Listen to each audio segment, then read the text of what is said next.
A legislação brasileira reconhece o casamento entre pessoas do mesmo sexo, mas quando os casais homoafetivos decidem ter um filho por inseminação artificial ou caseira, ainda não há uma lei específica que autorize o registro de dupla paternidade ou dupla maternidade. Dessa forma, o registro público vai depender de cada cartório ou de decisão judicial. Fernanda e Rafa estão juntas há 12 anos. Namoraram, casaram e há 6 meses realizaram mais um sonho. Se tornaram mães. Elas estudaram as possibilidades e escolheram a fertilização in vitro. Quando a gente decidiu ser mãe, aí a gente começou a pesquisar como é que a gente tinha que começar a fazer tudo, por onde que a gente tinha que começar, como é que eram as leis no Brasil e tudo. E aí a gente optou por fazer uma fertilização in vitro.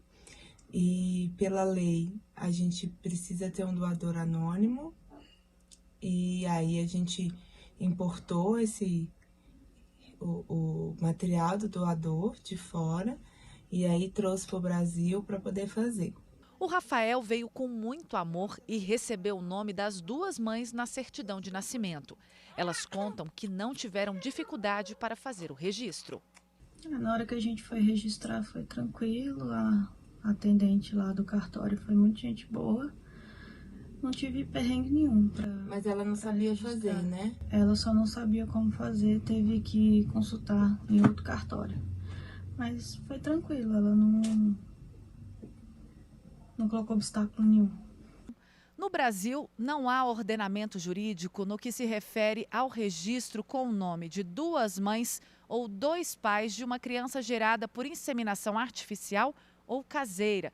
Isso quer dizer que alguns cartórios podem fazer a certidão e outros não.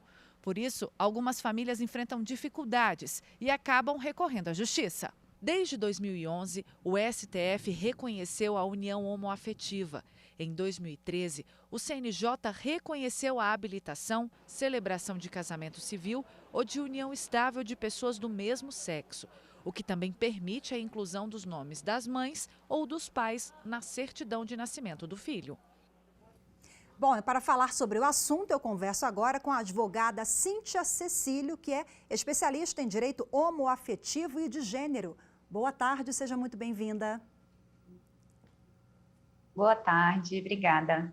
Doutora Cíntia, como especialista nessa matéria, qual é a maior dificuldade hoje dos casais depois de fazer a opção pela inseminação artificial ou caseira?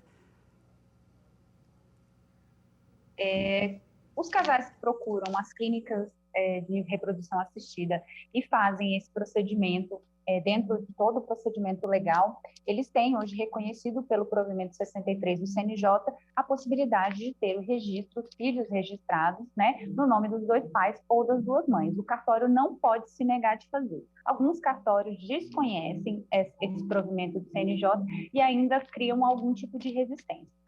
Agora, casais que acabam fazendo essa reprodução, que é uma reprodução caseira, que é sem nenhum auxílio médico, é algo que tem acontecido no Brasil com muita frequência, essas crianças nascidas desse tipo de inseminação, elas não podem ser registradas até o momento, no nome das 2 mães ou dos 2 pais. Dessa forma, é preciso procurar a justiça, ajuizar uma ação para que seja reconhecido a maternidade, dupla maternidade ou a dupla paternidade. Quer dizer, causa até uma certa insegurança jurídica, porque nós acompanhamos na reportagem a personagem dizendo, né, ela foi gente boa, se referindo à atendente do cartório. Então, hoje, alguns casais conseguem, outros não. É essa a realidade enfrentada, então, Cíntia?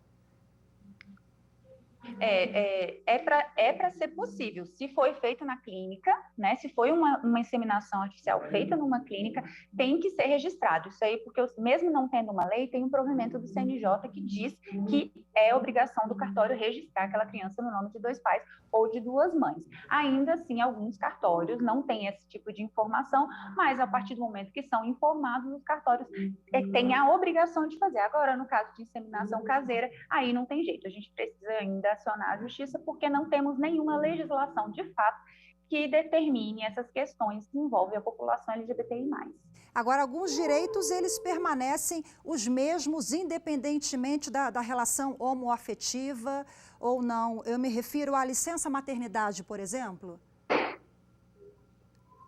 Sim, a licença maternidade, no caso de casais homoafetivos de mulheres, ela é apenas hoje reconhecida pela lei para a mãe gestante. A mãe que não é gestante, os locais, né, as empresas não costumam dar essa licença. Isso aí a gente também consegue através da justiça.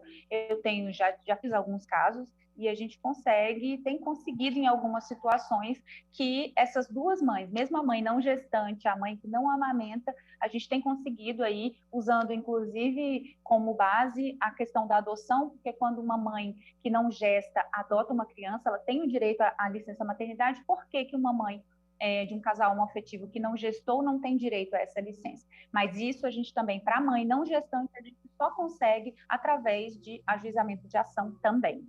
E no caso de casal homoafetivo de homens, os homens eles também conseguem a licença maternidade via ação judicial?